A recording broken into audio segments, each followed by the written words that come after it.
Series পূর্ববর্তী সংবাদ সম্মেলনে সিকান্দার রাজা এলেন। পানির বোতলের পাশেই সাজিয়ে রাখা কোকা কোলার বোতলগুলো দেখলেন, সাথে সাথেই সেগুলো সরিয়ে রাখলেন।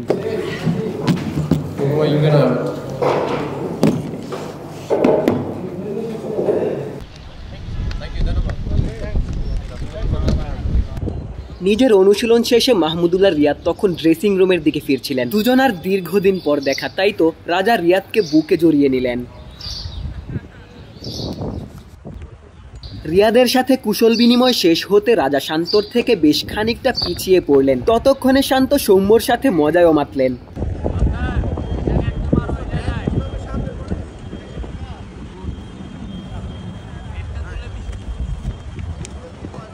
বাংলাদেশ অধিনায়ক নাজমুল হোসেন শান্তর সাথে সিকান্দার রাজার গন্তব্য ট্রফি উন্মোচন মঞ্চ। 5 ম্যাচের টি-20 সিরিজে রাজাই জিম্বাবুয়ে দলকে নেতৃত্ব দিচ্ছেন। দুজনে মিলে ট্রফি উন্মোচনের আনুষ্ঠানিকতা সেরে নিলেন।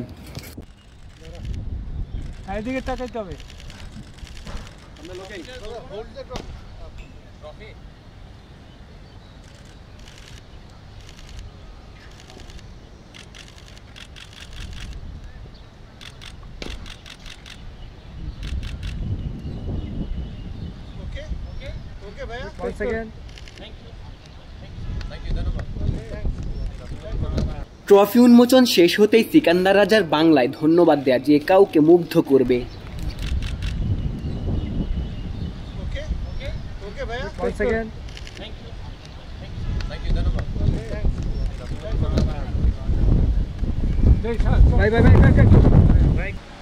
এর আগে চট্টগ্রামের জহুর আহমেদ চৌধুরী স্টেডিয়ামে সকাল 10টায় বাংলাদেশ দলের অনুশীলনের কথা ছিল। তবে বাংলাদেশ দল 10:30 নাগাদ মাঠে আসে, কারণ চট্টগ্রামে সকাল থেকেই বৃষ্টি হয়েছে। পুরো সিরিজ জুড়েই বৃষ্টি হওয়ার সম্ভাবনা রয়েছে।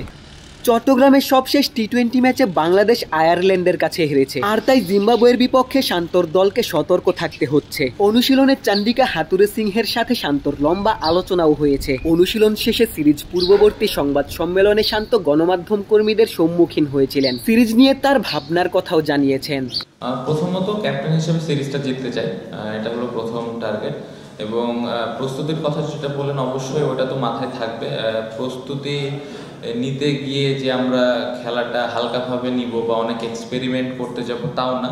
কারণ এক্সপেরিমেন্ট করার প্রয়োজন হবে না এই কারণে যে 15টা প্লেয়ার এখানে আছে সবাই ক্যাপাবল ওই টিমকে হারানোর জন্য। সো প্রস্তুতি বলবো না, আমি বলবো যে প্রিপারেশন সুন্দর, আমরা কিভাবে কোন কোন জায়গায় আমরা অনেক কনফিডেন্ট নিয়ে ওয়ার্ল্ড কাপে যেতে পারি। জিম্বাবুয়ে সিরিজে বাংলাদেশ দল বিশ্বকাপের প্রস্তুতি নিতে চায়। জহুর আহমেদ চৌধুরী স্টেডিয়ামে রান বন্যা হয়। আইসিসি ইভেন্ট, বিশেষ করে টি-20 ফরম্যাট, সে কারণে চান্ডিকা হাতুরে সিংহে চাইবেন দলের ব্যাটাররা যেন বড় রানের অভ্যাসটা গড়ে নিতে পারেন। তবে তার আগে নিশ্চিতভাবেই চাইবেন জিম্বাবুয়ের বিপক্ষে বাংলাদেশ দল যেন কোনো হোঁচট না খায়। চট্টগ্রাম থেকে গোলাম সারোয়ার, ক্রিকেট 97।